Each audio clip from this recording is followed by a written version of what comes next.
Бишкекте канча суу жыйнагыч бар жогору жакта, ичүүчү сууну? Карап туруп жооп берели азыр. Карабай эле туруп билишиңиз керек да. Эң стратегиялык деген ушул эмеспи?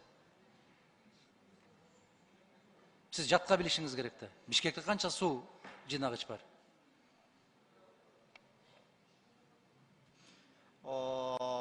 Так. Мен билбейт, жооп берели. Тиги кызыңыздан сурасаңыз. Саламатсыздарбы, Адыхан Кимсанбаевич. Тизмеде негизи мыйзамга ылайык все водозаборные сооружения, все гидротехнические сооружениялар кирет. Канча ошол Бишкектики канча суу жыйнагыч? Водозаборные сооружения бар. Канча? Как минимум бирөө бар.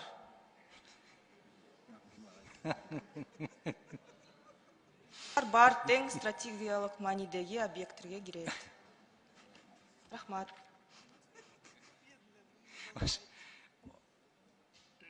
Ошонун коопсуздугун ким камсыз кылат? Бирдеме ыргытып койбосун. Миллиондон ашкан шаар бар. Биздин жарандар суу ичет. Ким камсыз кылат? Кантип камсыз болуп атат бүгүнкү күндө?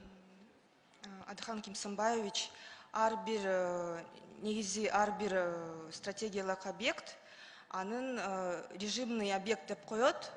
Ошол бирдиктүү талаптар бар. ГКНБ аркылуу алар макулдашылган. Ар бир объекттин, стратегиялык объекттин паспорт безопасности деген бар. Коопсуздук паспорты деп кызматы бул МВД аркылуу башка силовой блоктун органдары менен военизированная охрана дегенде бар. Жакшы, ошон үчүн айтам да, кыздардан көбүрөөк кызматка көтөрүш керек да, жигиттер. Кыздар көбүрөөк окуйт, көбүрөөк билет. Аларды суфлер катарында колдонбой, жетекчи катарында колдонуш керек Кыргызстан. Кыздардын, аялдардын колунан көп нерсе келет азыр. Ушинтип жооп беришке кыйынбы, урматтуу министрдин орун басары? Бишкекте турасызбы өзүңүз деле? Как минимум бирөө бар дейт.